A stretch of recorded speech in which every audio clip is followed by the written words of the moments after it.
এখানে যারা গোয়েন্দা বাহিনীর ভাইরা আছেন তাদেরকে বলতে চাই, আইন শৃঙ্খলা বাহিনীর ভাইরা আমার এই কথা শুনবেন, তাদেরকে আমি বলতে চাই যে দিন শেষে আপনি একজন বাবা। আপনি যখন ঘরে ফিরে যান প্রতিদিন চাকরি শেষে, অফিস শেষে, তখন ছোট ছোট কিছু মানুষ দৌড়ে এসে আপনার কোলের উপরে ঝাঁপায় পড়ে। ছোট ছোট কিছু মানুষকে বুকে আঁকড়ে ধরে আপনি সারা দিনের সমস্ত কষ্টকে ভুলে যান।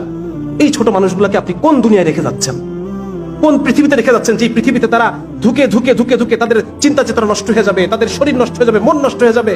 আপনার চোখের সামনে দেখবেন আপনার সন্তান মাদকাসক্ত হয়ে যাচ্ছে, আপনার সন্তান ডিপ্রেশনের রোগী হয়ে যাচ্ছে, আপনার সন্তান আত্মহত্যার পথ বেছে নিচ্ছে। একজন বাবা হয়ে আপনি এটা সহ্য করতে পারবেন? যদি সহ্য করতে পারেন তাহলে আপনি এসে আমাদেরকে ধরে নিয়ে যান। আর যদি আপনি সহ্য করতে না পারেন তাহলে আমাদের সাথে সুর মিলায় বলেন, আমাদের সাথে সুর মিলায় এই চক্রান্তের বিরুদ্ধে, এনজিওদের দেশ বিরোধী অপতৎপরতার বিরুদ্ধে আপনাকেও কথা বলতে হবে, কারণ আপনি একজন বাবা। আপনার সেই পিতৃত্বকে উদ্দেশ্য করে বলছি যে আপনার সন্তানের ভালো আজকে আপনাকে সিদ্ধান্ত নিতে হবে, আপনি কার পক্ষে কথা বলবেন, কার পক্ষে কাজ করবেন।